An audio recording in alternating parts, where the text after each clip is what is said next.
કોના કોના માતા પિતા હેલ્મેટ પહેરીને જાય છે? જેના માતા પિતા હેલ્મેટ પહેરીને નથી જતા અને જેને પોતાના માતા પિતા વહાલા છે તે સૌ લોકોને હું એક ખૂબ સારો રસ્તો આપું છું. ઘરે દરવાજા પર પલોઠી મારીને બેસી જવાનું, કહેવાનું હેલ્મેટ પહેરો, પછી બહાર જાઓ.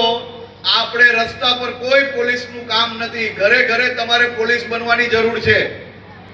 જો તમારા માતા પિતા હેલ્મેટ પહેર્યા વગર જશે અને રસ્તા પર જો કોઈ એક્સિડન્ટ થશે તો માતા પિતાને ખોવા કરતા આપણે આપણા માતા પિતા વાલા હોય તો એને હેલ્મેટ પહેરાઈને મોકલશો તો વધુમાં વધુ સુરક્ષિત રહેશે અને બહાર રસ્તા પર બી કોઈ પોલીસ એમને નહીં રોકે તેવી વ્યવસ્થા આપણે કરવી છે કે નહીં?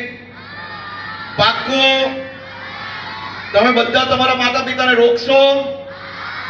પાક્કું? જેને જેને માતા પિતા વાલા હોય અને રોકવા તૈયાર હોય એ હાથ ઊંચા કરે. તો આટલા લોકોનું જીવન બચાવવા માટે આપણે 100% સફળતા પ્રાપ્ત થવાની છે એવો મને 100% વિશ્વાસ છે. આપ સૌ લોકોને ઉજ્જવલ ભવિષ્યની ખૂબ ખૂબ શુભકામનાઓ. ખૂબ ખૂબ આભાર.